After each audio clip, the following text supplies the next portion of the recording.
సుమన్ టీవీలో మీ business promotions కోసం ఈ కింది నెంబర్ను సంప్రదించగలరు.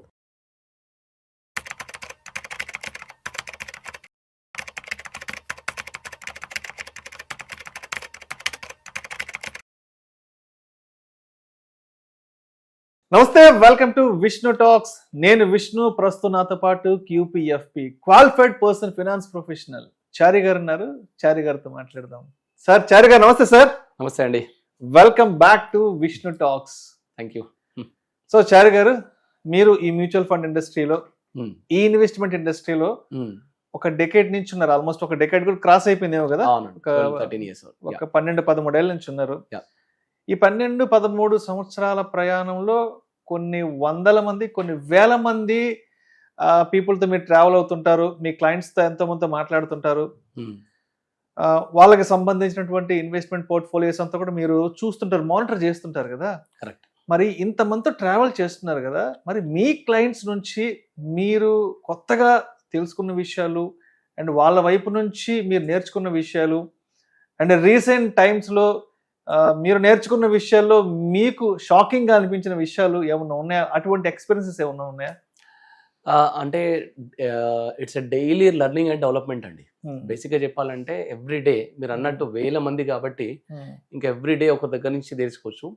బట్ అంటే ఇన్ఫాక్ట్ యాక్చువల్గా రైట్ టైంలో రైట్ క్వశ్చన్ అండి ఇది. అంటే రీసెంట్గా ఒక ప్యారలల్ స్టోరీ నడుస్తుంది. అంటే ఒక క్లయింట్ది అదే అదే అదే లైన్లో ఉన్న ఇద్దరు క్లయింట్స్ ఒకరి థాట్ ప్రాసెస్ ఇంకొకరి థాట్ ప్రాసెస్ ఎలా ఉంది అనేది చెప్పడానికి ఇది బెస్ట్ ఎగ్జాంపుల్ అండి. ఇన్ఫాక్ట్ అంటే మీరు అన్నారు కదా, నాకు బాగా అనిపించింది. ఇన్ఫాక్ట్ ఇది చూసే ప్రతి ఒక్క వ్యూయర్ కూడా ఫీల్ అయింది. నేను అంటే కొంచెం డీప్ గా, అది షాకింగ్ కాదు కానీ ఒక టైప్ ఆఫ్ ఆశ్చర్యం లాంటి సిచ్యువేషన్. సంతోషకరమైన ఆశ్చర్యం. ఇది ఇంపార్టెంట్, ఈ టాపిక్ మనకి చెప్పొచ్చు, ఈ టాపిక్ ఇది అని నేను అనుకున్నాను. యాక్చువల్గా మీరు రైట్ టైంలో రైట్ క్వశ్చన్ అడిగారు. బేసిక్గా ఒక క్లయింట్, ఫస్ట్ క్లయింట్ స్టోరీ తీసుకుంది. ఆ క్లయింట్ స్టోరీ తీసుకొని దాని నుంచి టేక్ అవేస్ ఏంటి. సెకండ్ క్లయింట్ స్టోరీ, అదే ప్యారలల్లో రన్ అవుతున్న సెకండ్ స్టోరీ విత్ దాని నుంచి టేక్ అవేస్ ఏంటి చూద్దాం మనం. Okay, for example first client around 2019లో ఇది మా క్లయింట్ ఏజ్ ఆల్రెడీ 59-60 years మా క్లయింట్ ఏజ్ అండి. ఆ క్లయింట్ వాళ్ళ మామయ్య గారు అనమాట, ఈయన ఫాదర్ ఇన్ లా. అయితే ఆయనకి ఒక వాళ్ళ పిల్లలకి అంటే వాళ్ళ గ్రాండ్ చిల్డ్రన్ గురించి ఆయన రిటైర్ అయిన డబ్బుల్లోంచి ఒక లంసం వచ్చింది.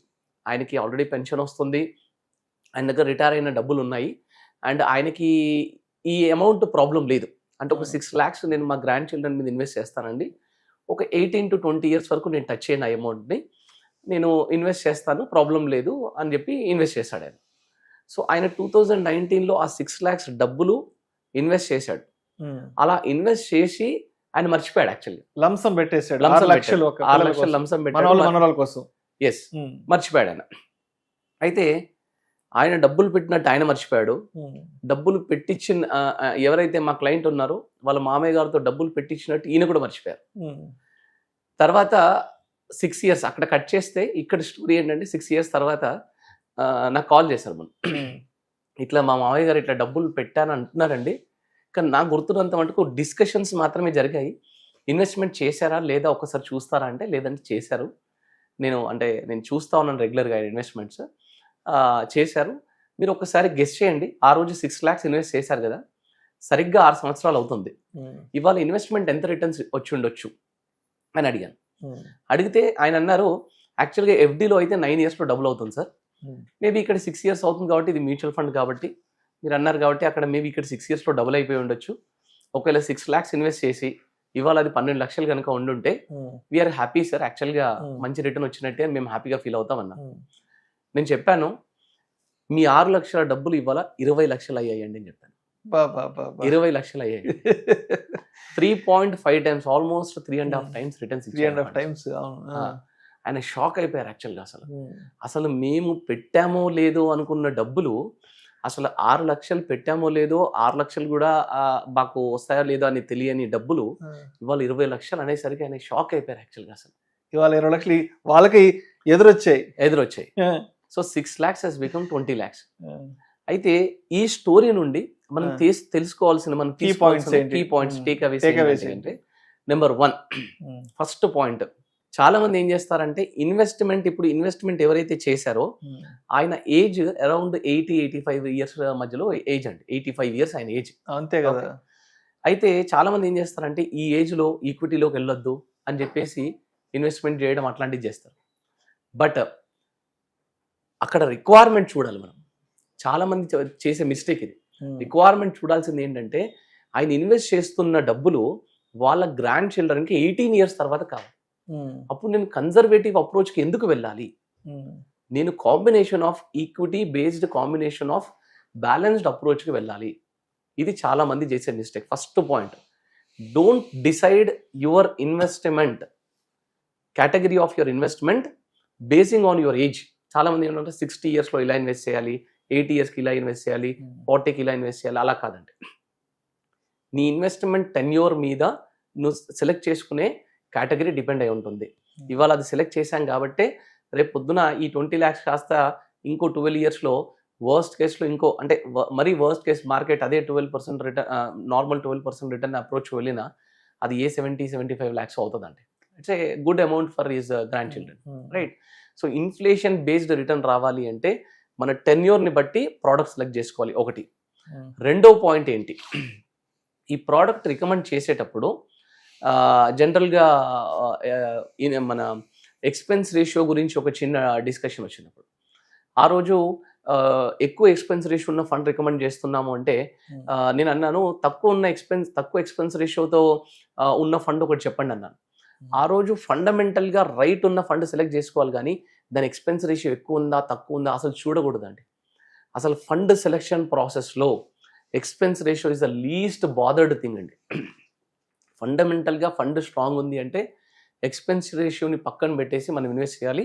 లాంగ్ టర్మ్లో డెఫినెట్గా మంచి రిటర్న్స్ వస్తాయి అందులో. ఆల్రెడీ సెబీ మనకు క్యాపింగ్ పెట్టేసిందండి, 2.75 2.85 కంటే ఎక్కువ తీసుకోదని క్యాపింగ్ పెట్టేసింది మ్యూచువల్ ఫండ్లో. మళ్ళీ నేను ఎక్స్పెన్స్ రేషియో చూసుకుంటూ కూర్చుంటే నాకు గ్రోత్ అనేది ఉండదు. ఓకే. అండ్ మూడో పాయింట్, నేను ఇన్వెస్ట్మెంట్ నేను సెలెక్ట్ చేసుకునేటప్పుడు ఇక్కడ ఈ క్వశ్చన్ మాత్రం చాలా ఇంపార్టెంట్ అండి. నేను ఇన్వెస్ట్ చేసే పర్సన్ రైట్ ఉండి నేను ఇన్వెస్ట్ చేసిన అప్రోచ్ రైట్ ఉంటే కనుక నేను దాన్ని మర్చిపోవడమే చాలా బెటర్. ఇవాళ ఆయన ఆ 6 years మర్చిపోయాడు కాబట్టి ఆ 3.5 times రిటర్న్స్ వచ్చిందండి. So these are the key takeaways from this particular thing. ఇదే స్టోరీ పక్కన ఇంకో ప్యారలల్ స్టోరీ నడుస్తుంది. ఏంటి, సేమ్ ఒక క్లయింట్ ఇన్వెస్ట్ చేశాడు, ఆయన ఏజ్ వచ్చేసి 35 years. ఆయన ఇన్వెస్ట్మెంట్ చేసిన పర్పస్ ఏంటంటే వాళ్ళ చిల్డ్రన్ ఒక 6 years తర్వాత రెగ్యులర్గా SWP కావాలి వాళ్ళకి, అంటే ఇంకొక 12 years SWP కావాలి. ఇన్వెస్ట్ చేసిందేమో 6 years, SWP కావాల్సింది 12 years. మొత్తం ఈయనకు కూడా కావాల్సింది ఏంటి, 18 years. ఆయనకి 18 years కావాలి, ఈయనకి 18 years కావాలి. సో ఈయన లంసమ్ ఇన్వెస్ట్ చేశాడు, SIP కూడా ఇన్వెస్ట్ చేసుకుంటూ వస్తున్నాడు. ఓకే. సరిగ్గా 1.5 year తర్వాత ఇవాళ నేను మ్యూచువల్ ఫండ్స్ నుంచి మొత్తం మనీ విత్డ్రా చేస్తానండి అని చెప్పి కాల్ చేశాడు. ఏంటి స్టోరీ అంటే కనుక ఆయనకి లాస్ట్ 1.5 yearలో మ్యూచువల్ ఫండ్ సరిగ్గా రిటర్న్స్ ఇవ్వట్లేదు. లాస్ట్ 1.5 years నుంచి నేను ఎప్పుడు చూసినా మధ్యలో ఒకసారి పెరుగుతుంది, మధ్యలో ఒకసారి డౌన్ అవుతుంది. నాకు టెన్షన్ వచ్చేస్తుందండి, మా పిల్లల భవిష్యత్ ఏంటి అని చెప్పేసి నాకు టెన్షన్ వచ్చేస్తుంది. నేను మ్యూచువల్ ఫండ్స్ తీసేస్తాను. ఇదే టైంలో నాకు గోల్డ్ కానీ సిల్వర్ కానీ లేదంటే ఇంకో ఈవెన్ బ్యాంక్ FDలో పెట్టుకుని నాకు ఎక్కువ రిటర్న్స్ వస్తున్నాయి, ఈ టైంలో నాకు రిటర్న్స్ రావట్లేదు, నేను తీసేస్తాను అన్నాడు. సో ఈ స్టోరీ పక్కన ఈ స్టోరీ జరిగేటప్పుడు నాకు చాలా విచిత్రం అనిపించింది. అంటే ఒకటే లైన్లో నడుస్తున్న, ఒకటే రోడ్లో నడుస్తున్న ఒక క్లయింట్కి మంచి రిటర్న్స్ వర్కౌట్ అయ్యి ఇంకో క్లయింట్కి మంచి రిటర్న్స్ ఎందుకు వర్కౌట్ లేదంటే యాక్చువల్గా ప్రాబ్లము ప్రోడక్ట్లో లేదు, ప్రాబ్లం అనేది వీళ్ళ మైండ్ సెట్లో ఉంది. ఓకే. ఇక్కడ చూడండి, ఈ పాయింట్ నుంచి మనం తీసుకోవాల్సిన టేక్అవేస్ ఏంటంటే నెంబర్ 1, ఫస్ట్ పాయింట్ అన్నిటికంటే ముందు నువ్వు అసలు ఇన్వెస్ట్మెంట్ చేసిన పర్పస్ ఏంటి? నువ్వు ఇన్వెస్ట్మెంట్ చేసిన పర్పస్ ఏంటి? నెక్స్ట్ 18 years వరకు నాకు ఇన్ని ఇయర్స్లో రిటర్న్స్ వర్కౌట్ అవ్వాలి, ఆ తర్వాత నాకు SWP వర్కౌట్ అవ్వాలి. ఇది నీ పర్పస్ ఆఫ్ ఇన్వెస్ట్మెంట్. చేసిందేమో 18 yearsకి ఎవ్రీ డే మార్నింగ్ లేచి ఒకసారి యాప్లో చూసుకోవడము, ఒకసారి ఆఫీస్కి వెళ్ళేటప్పుడు ఒకసారి చూడడము, మళ్ళీ ఆఫీస్ నుంచి తిరిగి రావడం ఒకసారి చూసుకోవడము.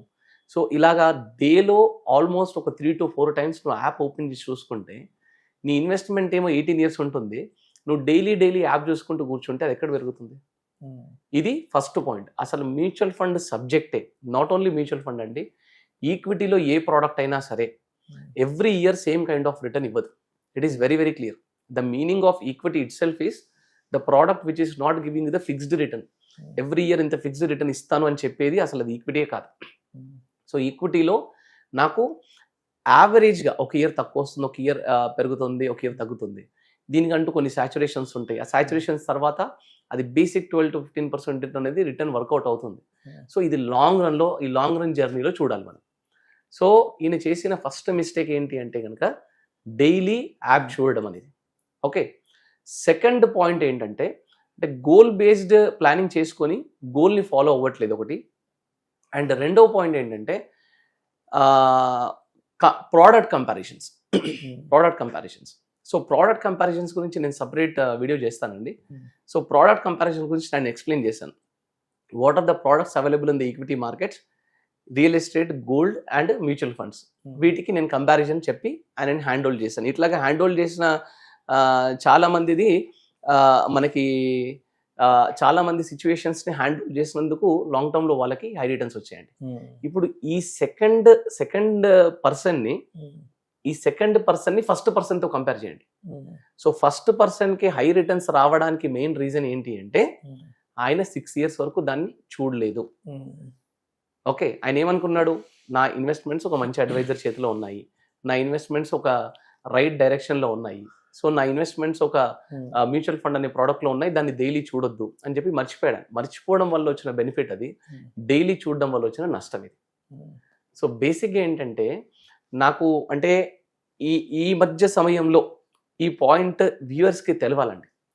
నాకు గోల్డ్ మంచి రిటర్న్ ఇస్తుందా, మ్యూచువల్ ఫండ్ మంచి రిటర్న్ ఇస్తుందా, రియల్ ఎస్టేట్ అనేది మంచి రిటర్న్ ఇస్తుందా, ఈ ప్రోడక్ట్స్ వెనకాల పరిగెట్టడం కంటే నా ఇన్వెస్ట్మెంట్ పర్పస్ ఏంటి అని చెక్ చేసి దీన్ని డైవర్సిఫై చేసి పెట్టుకోవడం ఇట్స్ ఆల్వేస్ బెటర్ అండి. ఎందుకంటే కొన్నిసార్లు ఏమైంది, ఇప్పుడు 2019కి ముందు ఒక 3-4 years మొత్తం రియల్ ఎస్టేట్ డబ్బులు తీయాలి, రియల్ ఎస్టేట్లో పెట్టాలి, ఇదే స్టోరీ ఉంది. 2019-20 తర్వాత మొత్తం ఇంకా గోల్డ్ అండ్ సిల్వర్ స్టోరీ నడుస్తుంది ఇప్పుడు ప్రజెంట్గా. సో ఈ స్టోరీ నడుస్తూ ఉంటుంది. ఈ స్టోరీ తర్వాత మళ్ళీ మ్యూచువల్ ఫండ్ స్టోరీ వస్తుంది. సో ఇవన్నీ ఒక సైకిల్స్ వెళ్తానే ఉంటాయి, వస్తానే ఉంటాయి.